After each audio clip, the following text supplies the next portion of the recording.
안녕하세요. 속설라디오 청취자 여러분. 솔직히 지긋지긋해. 내 청춘 다 날렸는데 이제 당신까지 아프면 누가 누굴 간병하냐? 늦었지만 나도 내 인생 살아야겠다. 남편이 집을 나가던 날 그는 이렇게 말했습니다. 1년 반 동안 밤낮 없이 간병했던 남편이 제가 암 진단을 받았다는 소식을 듣자마자 짐을 싸며 던진 말이었어요. 그때 저는 무너지지 않으려고 애썼습니다. 하지만 가슴 한구석이 텅 빈 것 같았어요. 안녕하세요. 저는 올해 52살 박정숙입니다. 평범한 가정주부로 살아온 제 인생에서 가장 큰 배신을 겪은 이야기를 들려드리려 합니다. 그리고 그 배신이 결국 누구에게 어떤 대가로 돌아왔는지도요. 일부 평범했던 우리 가족. 저는 26세 남편을 만나 결혼했습니다. 남편은 중소기업 제조사에서 영업 업무를 맡고 있었어요. 외향적이고 넉살 좋은 성격 덕분에 회사에서도 인정받는 편이었죠. 저는 결혼 후 곧 아이를 낳았고 자연스럽게 전업주부의 삶을 택했습니다. 두 아이를 키우는 건 쉽지 않았어요. 남편의 월급은 넉넉하지 않았고 저는 아이들 학원비를 벌기 위해 틈틈이 아르바이트를 했습니다. 식당 설거지, 아파트 전단지 돌리기, 새벽 시장에서 채소 다듬는 일까지 안 해본 게 없었어요.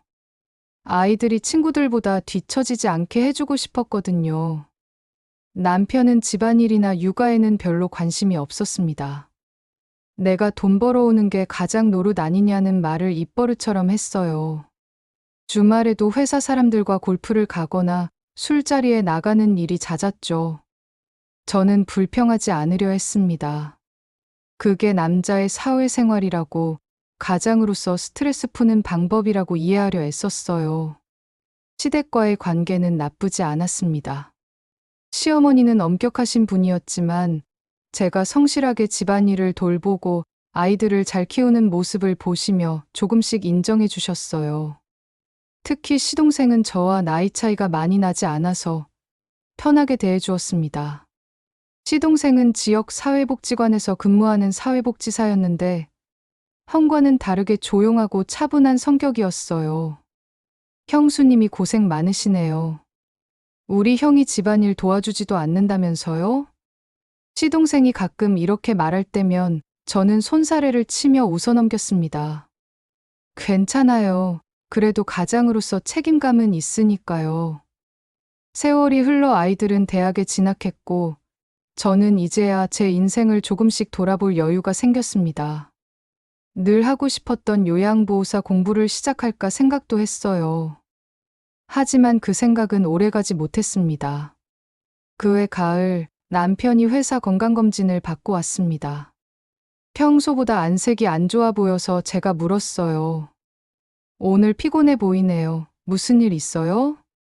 아니, 별일 없어. 그냥 검사를 많이 해서 좀 지쳤을 뿐이야. 남편은 대수롭지 않게 넘겼지만 며칠 후 병원에서 전화가 왔습니다. 추가 검사가 필요하다는 내용이었어요. 저는 불안한 마음을 안고 남편과 함께 병원을 찾았습니다. 의사 선생님의 표정이 심각했어요. CT 촬영과 조직검사 결과를 보여주시며 조심스럽게 말씀하셨습니다. 간암 3기입니다. 종양의 크기가 상당하고 주변 조직으로 침범이 진행된 상태예요. 그 순간 머릿속이 하얘졌습니다. 남편은 멍하니 앉아 있었고 저는 손이 떨려서 핸드백을 제대로 잡을 수가 없었어요. 수술이 가능한가요? 제가 겨우 입을 열어 물었습니다. 의사 선생님은 고개를 저으셨어요. 일단 항암 치료로 종양의 크기를 줄여야 합니다. 그 후에 수술 가능 여부를 판단할 수 있어요. 솔직히 말씀드리면 5년 생존율이 30% 정도입니다. 병원을 나오는 길 남편은 한마디도 하지 않았습니다. 주차장에 도착해서야 갑자기 핸들을 쥔 채 울기 시작했어요. 나 죽는 거야? 아직 50대 중반밖에 안 됐는데? 그의 어깨가 떨렸습니다. 저는 남편의 등을 쓰다듬으며 말했어요. 괜찮아요. 우리 같이 이겨내요. 의사 선생님도 치료 잘 받으면 좋아질 수 있다고 하셨잖아요. 하지만 제 목소리도 떨리고 있었습니다. 집에 돌아와서 저는 아이들에게 연락했어요. 아이들도 충격을 받았지만 어떻게든 아버지를 살려야 한다는데 의견이 모아졌습니다. 그 후 남편의 항암 치료가 시작되었습니다. 처음 몇 번은 제가 함께 병원에 갔지만 치료 후유증이 심해지면서 남편은 점점 예민해졌어요. 물만 마셔도 토할 것 같아. 아무것도 먹기 싫어. 그래도 먹어야 체력이 생기죠. 소화 잘 되는 걸로 만들어줄게요. 저는 간암 환자에게 좋다는 음식들을 인터넷으로 찾아보며 공부했습니다. 저염식, 저지방식, 그러면서도 영양가는 높여야 하는 까다로운 식단이었어요. 매일 새벽같이 일어나 죽을 쓰고 채소를 손질했습니다. 하지만 남편의 입맛은 계속 변했어요. 어제는 맛있다고 먹던 음식을 오늘은 냄새만 맡고 밀어냈습니다. 이게 뭐야? 이런 걸 누가 먹어? 맛도 없고. 어제는 잘 드셨잖아요. 어제는 어제고 오늘은 오늘이야. 당신은 내가 얼마나 힘든지 알아? 남편은 점점 더 신경질적으로 변했습니다. 통증이 심해질 때면 소리를 지르거나 물건을 집어던지기도 했어요. 저는 이해하려고 노력했습니다. 죽음의 공포를 마주한 사람의 마음이 얼마나 무너져 내리는지 알 것 같았거든요. 치료비도 생각보다 훨씬 많이 들었습니다. 보험으로 일부는 커버가 됐지만 비급여 항목들과 각종 영양제, 건강보조식품까지 더하니 금액이 눈덩이처럼 불어났어요. 저는 남편의 퇴직금 중간정산을 신청했고 제가 가진 적금도 모두 깼습니다. 아이들도 아르바이트로 번 돈을 보태주었어요. 큰아이는 대학원 진학을 포기하고 취업을 준비했고 작은아이는 학자금 대출을 받으면서도 생활비를 아껴서 집으로 보내왔습니다. 항암 치료는 계속되었습니다. 남편의 머리카락이 빠지기 시작했고 체중도 15kg 가까이 줄었어요. 거울을 보던 남편이 주저앉아 울었습니다. 나 완전 귀신이 따로 없네. 저는 남편의 손을 꼭 잡았습니다. 머리카락은 다시 나요. 지금은 병을 이기는 게 중요해요. 시어머니와 시동생도 자주 병원에 와서 남편을 돌봤습니다. 시어머니는 제 손을 잡으며 말씀하셨어요. 정수가, 네가 아니었으면 우리 철수 진작 포기했을 거야. 고맙다. 시동생도 틈틈이 병원비를 보태주었습니다. 형수님, 이거라도 보태세요. 제가 독신이라 쓸 데도 없어요. 저는 눈물을 참으며 고개를 저었어요. 말씀은 고맙지만 괜찮아요. 우리가 어떻게든 해볼게요. 그러다 남편의 상태가 조금씩 호전되는 듯 보였습니다. 종양의 크기가 줄어들었고 의사 선생님은 수술이 가능할 것 같다고 말씀하셨어요. 저희 가족 모두 희망을 가졌습니다. 수술은 8시간이 넘게 걸렸습니다. 저는 수술실 밖에서 내내 기도했어요. 시어머니도 함께 앉아 계셨고 시동생과 아이들도 번갈아 가며 지켜봤습니다. 마침내 수술이 끝났고 의사 선생님이 나오셨어요. 다행히 종양을 모두 제거했습니다. 주변 조직으로 전이된 부분도 깨끗이 절제했어요. 이제 회복에만 집중하시면 됩니다. 저는 자리에 주저앉아 울었습니다.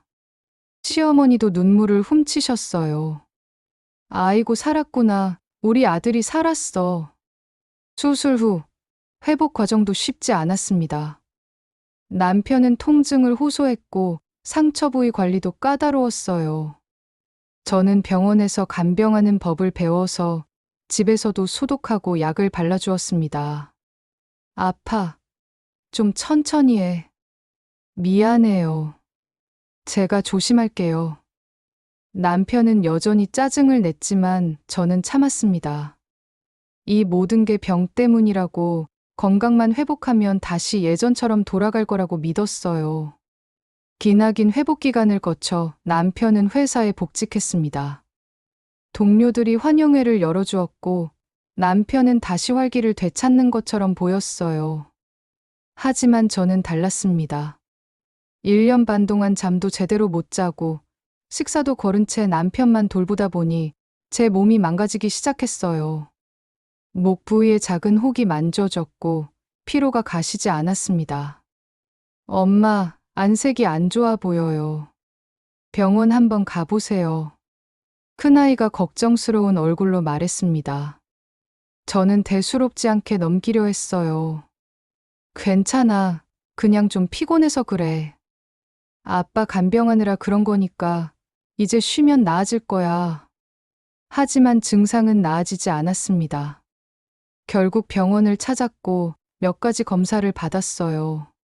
초음파, 조직검사까지 받고 나서 의사 선생님을 다시 만났습니다. 갑상선암 2기입니다. 다행히 진행 속도가 빠르지 않은 암이에요. 수술로 충분히 치료 가능합니다. 또다시 암이라는 단어였습니다. 이번엔 제 차례였어요. 저는 진료실을 나와 복도 벤치에 앉았습니다. 남편을 간병하느라 내 건강을 완전히 놓쳤구나 하는 생각이 들었어요. 집에 돌아와 남편에게 조심스럽게 말했습니다. 나 오늘 병원 다녀왔어요. 왜? 어디 아파? 남편은 TV를 보다가 대충 고개를 돌렸습니다. 갑상선암 2기래요. 수술해야 한대요. 그 순간 남편의 표정이 굳었습니다. 저는 그가 놀랄 거라고 걱정할 거라고 생각했어요. 하지만 남편의 반응은 전혀 달랐습니다. 암? 네. 근데 의사 선생님이 치료 잘 되는 암이래요. 너무 걱정 안 해도 돼요. 남편은 한참을 말없이 앉아 있었습니다. 그리고는 자리에서 일어나 방으로 들어가 버렸어요. 저는 그 모습을 보며 이상한 예감이 들었습니다. 2부. 들려온 소문. 며칠 후 시동생에게 전화가 왔습니다. 형수님, 혹시 형이 요즘 이상하지 않아요? 무슨 말이에요? 아니, 제가 회사 근처를 지나다가 형을 봤는데 젊은 여자랑 같이 있더라고요. 처음엔 회사 동료인가 했는데 분위기가 좀... 시동생의 말에 가슴이 철렁 내려앉았습니다. 저는 애써 평정을 유지하며 말했어요. 아마 회사 사람일 거예요. 영업부라 여직원들이랑 일할 때도 많잖아요. 그렇겠죠? 제가 괜히 오해한 것 같네요. 죄송해요, 형수님. 하지만 그 전화 이후 저는 남편의 행동이 신경 쓰이기 시작했습니다. 퇴근 시간이 점점 늦어졌고 주말에도 회사 일이 있다며 자주 나갔어요. 오늘도 야근이에요? 응, 요즘 일이 바빠서. 저녁은 알아서 먹고 자. 남편은 대답도 짧아졌습니다. 예전에는 그래도 제가 만든 도시락이라도 싸갔는데 이제는 그것조차 거부했어요. 바깥에서 먹을게. 괜히 신경 쓰지 마. 저는 남편이 힘든 시간을 보냈으니 여유를 주어야 한다고 생각했습니다. 하지만 어느 날 남편의 차에서 낯선 향수 냄새가 났어요. 제가 쓰는 향수가 아니었습니다. 요즘 새로운 향수 써요? 응. 아, 회사에서 샘플로 준 거야. 남자의 향수. 하지만 그건 여자 향수 냄새였습니다. 확신할 수 없었지만 불안한 마음을 떨칠 수가 없었어요. 얼마 후 갑상선암 수술 날짜가 잡혔고 저는 남편에게 말했습니다. 다음 주 목요일에 수술이에요. 입원은 3일 정도 하래요. 남편은 신문을 보다가 대답했습니다. 그래, 알았어. 수술 당일에 같이 가줄 수 있어요? 목요일이면 회사에 중요한 미팅이 있어. 애들한테 연락해봐. 저는 가슴이 답답했습니다. 제가 1년 반 동안 밤낮으로 간병했을 때 남편은 단 하루도 혼자 병원에 가지 않았어요. 제가 항상 옆에 있었습니다. 하지만 이제 제 차례가 되자 남편은 회사 미팅을 핑계로 피하려 했습니다. 알았어요. 제가 알아서 할게요. 그날 밤 남편은 늦게 들어왔습니다. 술 냄새가 났어요. 저는 물 한 잔을 건네며 물었습니다. 회식이었어요? 응, 거래처 사람들이랑. 남편은 물을 마시다가 갑자기 저를 쳐다봤습니다. 그 눈빛이 낯설었어요. 우리 얘기 좀 할까? 무슨 얘기요? 남편은 한숨을 크게 쉬었습니다. 솔직히 말할게. 나 이혼하고 싶어. 그 말에 저는 귀를 의심했습니다. 뭐라고요? 이혼하자고. 솔직히 지긋지긋하다. 먹고 사느라 내 청춘 다 날렸는데 이제 당신까지 아프면 누가 누굴 간병하냐? 나도 늦었지만 내 인생 살아야겠어. 저는 그 자리에 얼어붙었습니다.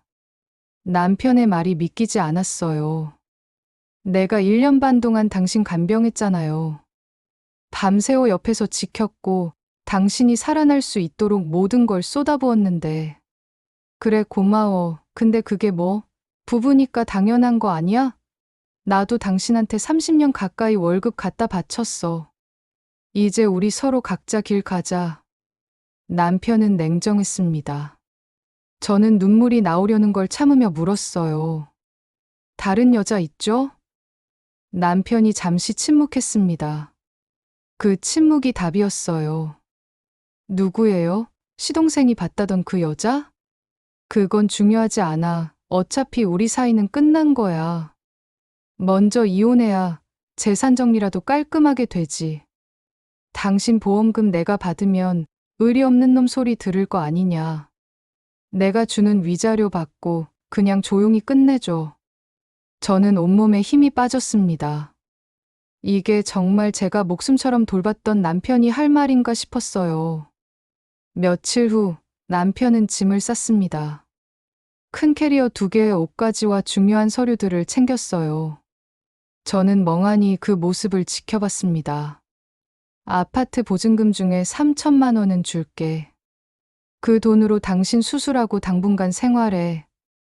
우리 아파트 보증금이 1억인데 3천만 원만 남기고 나머지는 다 가져간다고요? 나도 살아야지. 당신은 나중에 아파트 팔아서 쓰면 되잖아. 이혼 서류는 변호사 통해서 보낼게. 남편은 그렇게 집을 나갔습니다. 저는 텅 빈 거실에 혼자 남겨졌어요. 결혼 반지를 만지작거리며 생각했습니다. 이게 정말 현실인가 하고요. 다음 날 저는 아이들에게 연락했습니다. 아이들은 분노했어요. 아빠 드디어 미쳤대요? 엄마가 아빠 살렸는데 어떻게 그럴 수가 있어? 큰아이가 당장 아버지를 찾아가겠다고 했지만 저는 말렸습니다. 됐어. 이미 마음을 정한 사람을 붙잡아봤자 소용없어.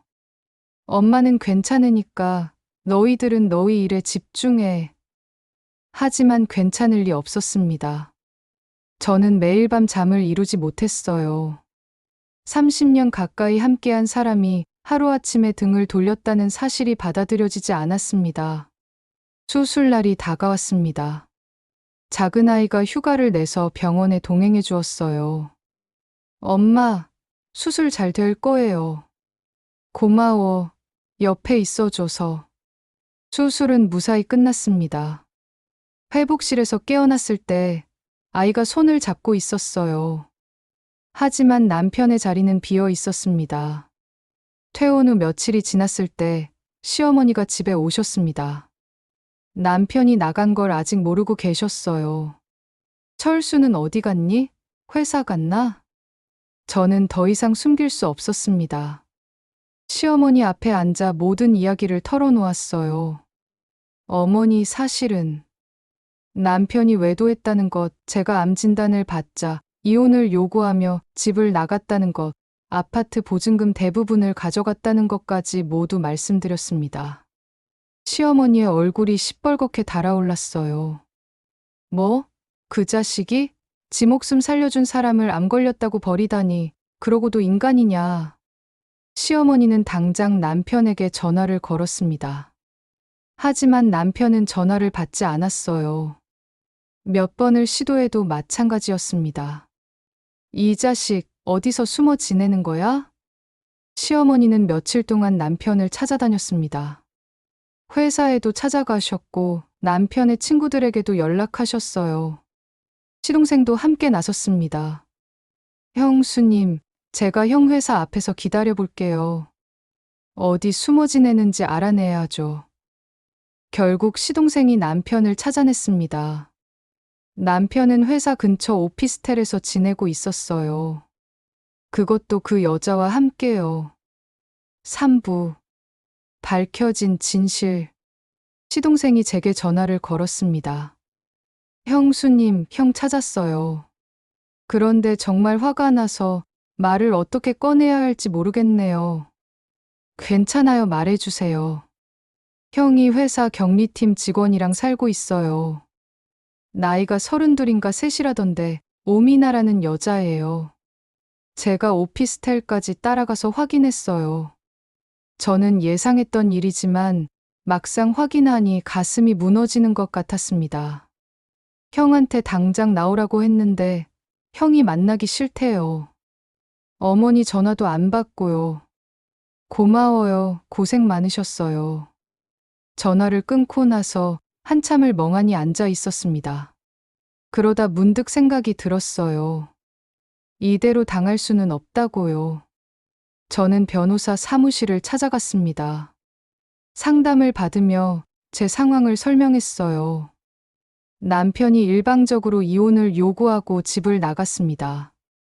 외도 상대와 동거 중이고요. 제가 암 환자라는 걸 알면서도 보증금 대부분을 가져갔어요. 변호사는 고개를 끄덕이며 말했습니다. 유책 배우자의 이혼 청구는 인정되기 어렵습니다. 게다가 배우자가 중병에 걸렸을 때 이혼을 요구하는 건 더욱 불리해요. 소송하시면 충분히 이기실 수 있습니다. 재산 분할은 어떻게 되나요? 원칙적으로 결혼 생활 중 형성된 재산은 50대 50으로 나눕니다. 하지만 부인께서 전업주부로 가정을 돌보고 남편을 간병하신 점, 남편의 유책 사유 등을 고려하면 더 유리한 조건을 받을 수 있어요. 위자료도 청구 가능합니다. 저는 용기를 냈습니다. 소송 진행하겠습니다. 시어머니는 아들에게 실망하셨기에 저를 더욱 챙겨주셨어요. 정수가, 네가 우리 철수 살린 거야. 네가 얼마나 고생했는지 내가 다 봤어. 그런데 그 자식이 은혜를 원수로 갚다니 내가 너무 부끄럽다. 괜찮아요. 어머니 잘못이 아니에요. 아니야. 내가 아들을 잘못 키웠어. 근데 정수가, 너는 절대 손해보면 안 돼. 변호사 비용이 필요하면 내가 도와줄게. 시동생도 적극적으로 도와주었습니다. 형수님, 이렇게 하면 형이 반박할 여지가 없어요. 제가 증거자료 계속 모을게요. 결혼한 지 30년 만에 시댁 식구들이 남편보다 제 편을 들어준다는 게 아이러니했지만 그냥 감사하기로 했습니다. 며칠 후 시어머니가 남편의 회사에 찾아가셨습니다. 남편의 상사를 만나기 위해서였어요. 회사 이사님은 시어머니의 옛 친구의 남편이었습니다. 시어머니는 그분께 모든 사정을 말씀드렸어요. 이사님, 우리 철수가 정말 큰 잘못을 저질렀습니다. 목숨을 살려준 아내를 배신하고 회사 직원과 부적절한 관계를 맺었어요. 제가 어머니로서 너무 부끄럽습니다. 이사님은 심각한 표정으로 듣고 계셨습니다. 그것 참. 김 부장이 그런 사람인 줄 몰랐습니다. 회사에서도 문제가 되겠는데요. 시어머니가 회사를 다녀간 후 남편 회사의 상황이 급변했습니다. 이사님은 인사팀장을 불러 남편과 오미나의 관계를 조사하도록 지시했어요. 중소기업이라지만 그래도 가족 경영을 중시하는 회사였습니다. 오너 일가는 특히 직원들의 윤리 문제에 민감했어요. 조사 결과 남편과 오미나가 회사 경비로 출장을 가장하고 여행을 다녀온 사실이 드러났습니다. 회사 법인카드로 호텔비를 결제한 기록도 있었어요. 인사위원회가 열렸습니다.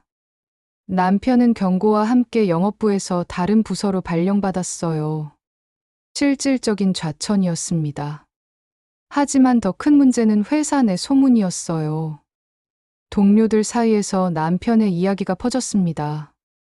김 부장이 암 걸린 부인 버리고 젊은 여자랑 도망쳤대.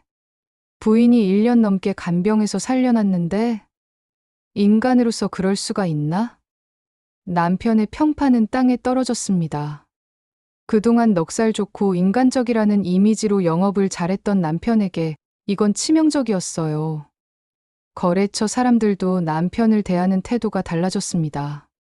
몇몇 거래처는 아예 남편과의 미팅을 거부하기도 했어요. 결국 회사에서는 남편에게 권고사직을 제안했습니다. 명예퇴직이라는 이름이었지만 사실상 강제 퇴출이었어요. 김 부장, 솔직히 회사 분위기가 좋지 않습니다. 부장님이 계속 다니시기 힘들 것 같은데 퇴직금 조금 더 드릴 테니 정리하시는 게 어떻겠습니까? 남편은 선택의 여지가 없었습니다. 퇴직금은 기대했던 것보다 훨씬 적었어요. 이미 중간정산을 받았던 데다 회사 경비 부정사용 문제로 일부가 공제됐기 때문입니다. 남편이 퇴직하자 오미나의 태도가 달라졌습니다. 시동생이 다시 정보를 가져왔어요. 형수님, 그 여자가 형한테 돈을 요구한대요. 새로 사업 시작하려면 자금이 필요하다면서요. 그래서요? 형이 퇴직금도 생각보다 적게 받았다고 하니까 그 여자가 실망한 눈치래요. 제 친구가 같은 회사에 다니는데 그 여자가 다른 남자한테도 관심 보이고 있다더라고요.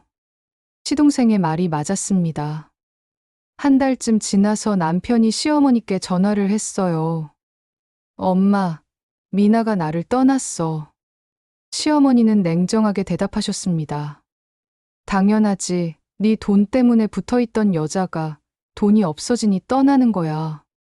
뭘 기대했니? 엄마, 나 지금 너무 힘들어. 집에 가면 안 될까? 안 돼. 네가 저지른 일을 생각해봐. 정숙이한테 얼마나 못되게 굴었는데 무슨 낯짝으로 집에 와? 남편은 울먹이는 목소리로 말했습니다. 나 혼자 있으니까 자꾸 이상한 생각 들어. 병도 재발할까봐 무섭고. 그건 네가 감당해야 할 몫이야. 정숙이는 얼마나 무서웠겠니? 근데 너는 그 사람이 아플 때 버리고 나갔잖아. 시어머니는 전화를 끊으셨습니다. 저는 옆에서 그 통화를 듣고 있었어요. 가슴 한편이 복잡했습니다. 이혼 소송은 제가 압도적으로 유리하게 진행됐습니다. 남편의 외도 증거, 회사에서의 징계 기록, 제가 암 환자라는 의료 기록 등 모든 게 저에게 유리했어요. 남편 측 변호사는 합의를 제안했습니다. 부인께서 원하시는 조건을 말씀해 주십시오. 저는 차분하게 말했습니다. 아파트는 제 명의로 하고 남편의 연금 절반, 그리고 위자료 5천만 원을 원합니다. 위자료가 좀 과한 것 아닙니까? 변호사가 반박했지만 제 변호사가 받아쳤어요. 과하긴요. 의뢰인께서 1년 반 동안 남편을 간병하며 쏟은 시간과 노력, 그 과정에서 본인의 건강을 잃은 것을 생각하면 적은 금액입니다. 게다가 남편 측의 유책 사유가 명확하니 재판으로 가면 더 불리해질 겁니다. 결국 남편은 조건을 받아들였고 법원에서 이혼이 확정됐어요. 이혼 당일 법원 복도에서 남편과 마주쳤습니다. 남편은 초췌해 보였어요. 정수가. 남편이 불렀지만 저는 외면했습니다. 더 이상 그 사람과 나눌 말이 없었어요. 이혼 후 저는 건강 회복에 집중했습니다. 갑상선암 수술은 성공적이었고 의사 선생님은 예후가 좋다고 말씀하셨어요. 6개월마다 정기검진만 받으시면 됩니다. 건강하게 사실 수 있어요. 저는 예전부터 하고 싶었던 요양보호사 자격증 공부를 시작했습니다. 2개월간 열심히 공부해서 자격증을 땄어요. 우리 엄마 대단하다. 한 번에 합격하셨네요. 아이들이 축하해 주었습니다. 저는 지역 요양센터에 취직했어요. 월급은 많지 않았지만 보람을 느낄 수 있는 일이었습니다. 일을 시작하고 3개월쯤 지났을 때 어르신 한 분을 돌보게 됐어요. 80대 남성분이었는데 혼자 사시다가 낙상 사고로 거동이 불편해지셨습니다. 아이고 선생님, 내가 젊었을 때는 이러지 않았는데 말이야. 괜찮아요. 제가 도와드릴게요. 어르신을 돌보며 저는 제 경험이 도움이 된다는 걸 느꼈습니다. 남편을 간병하며 배운 것들, 힘들었던 시간들이 이제는 다른 사람을 돕는 데 쓰이고 있었어요. 이혼했지만 시어머니와 시동생과의 관계는 계속 이어졌습니다. 시어머니는 명절 때마다 저를 부르셨어요. 정수가, 너는 우리 집 며느리야. 이혼했다고 남이 되는 게 아니지. 어머니, 감사합니다. 시동생도 여전히 연락을 주고받았습니다. 어느 날은 시동생이 여자친구를 소개하며 저를 식사에 초대했어요.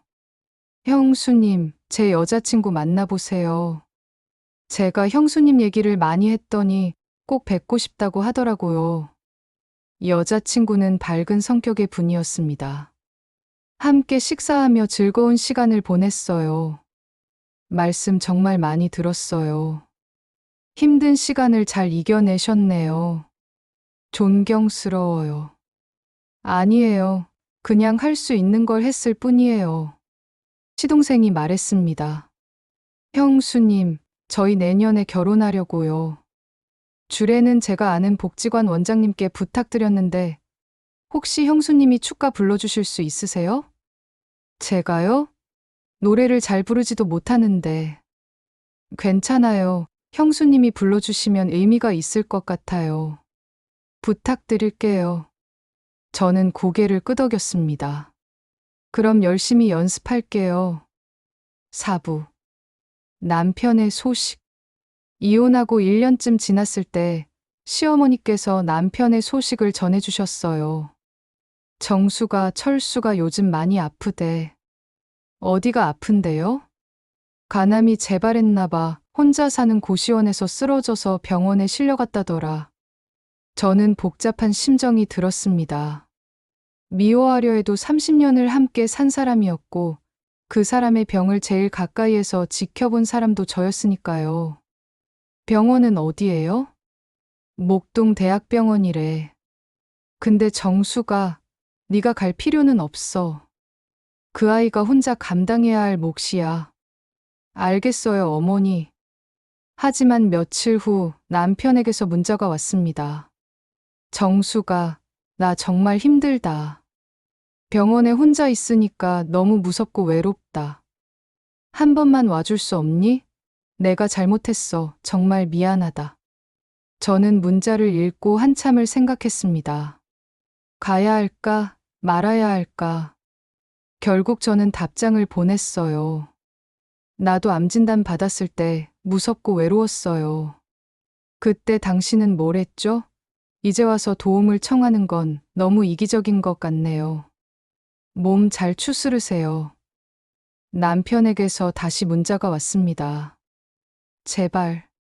내가 정말 잘못했어. 내가 미쳤었어. 너 없이는 살 수가 없다는 걸 이제야 알았어. 저는 더 이상 답장하지 않았습니다. 그 사람의 후회가 진심일 수도 있지만 그건 제가 책임질 문제가 아니었어요. 몇 달 후 시동생의 결혼식 날이 왔습니다. 저는 약속대로 축가를 준비했어요. 아이들도 함께 참석했습니다. 결혼식장은 따뜻한 분위기로 가득했습니다. 시어머니는 기쁜 얼굴로 앉아 계셨고요. 축가 순서가 되어 단상에 올랐습니다. 마이크를 잡고 하객들을 바라봤어요. 안녕하세요. 저는 신랑의 형수입니다. 노래는 잘 못 부르지만 진심을 담아 부르겠습니다. 조명이 어두워지고 반주가 시작됐습니다. 저는 천천히 노래를 불렀어요. 가사 하나하나에 제 마음을 담았습니다. 노래가 끝나자 박수가 터져 나왔습니다. 단상에서 내려오는데 시어머니가 제 손을 꼭 잡으셨어요. 정수가 고맙다. 네가 있어서 우리 가족이 버틸 수 있었어. 저야말로 감사해요. 제가 힘들 때 옆에서 지켜봐 주셔서요. 피로연 중간에 시동생이 다가왔습니다. 형수님, 형이 결혼식장 밖에 있어요. 네? 아까 밖에 나갔다가 봤어요. 멀리서 지켜보고 있더라고요. 들어오지는 못하고요. 저는 잠시 망설이다가 자리에서 일어났습니다. 결혼식장 밖으로 나가니 정말 남편이 구석에 서 있었어요. 남편은 많이 야위어 있었습니다. 1년 전보다 10kg은 더 빠진 것 같았어요. 얼굴도 누렇게 뜨고 눈가에는 그늘이 져 있었습니다. 왜 여기 왔어요? 남편은 고개를 숙였어요. 동생 결혼식인데. 그래도 형이니까 축하는 해주고 싶어서. 들어가진 못하겠더라. 민망해서. 그럼 축하하고 가세요. 저는 돌아서려 했습니다. 남편이 급히 말했어요. 정수가 잠깐만, 나 진짜 할 말이 있어. 나는 더 이상 할 말 없어요. 우린 이미 남이에요. 알아. 근데 그래도 이것만은 꼭 말하고 싶었어. 미안하다. 남편의 목소리가 떨렸습니다. 내가 정말 잘못했어. 당신이 나를 살려놨는데 나는 은혜를 원수로 갚았어. 내가 사람이 아니었어. 이제 와서 후회해도 늦었어요. 알아. 그래도 하고 싶었어. 사과하고 그리고 고맙다고.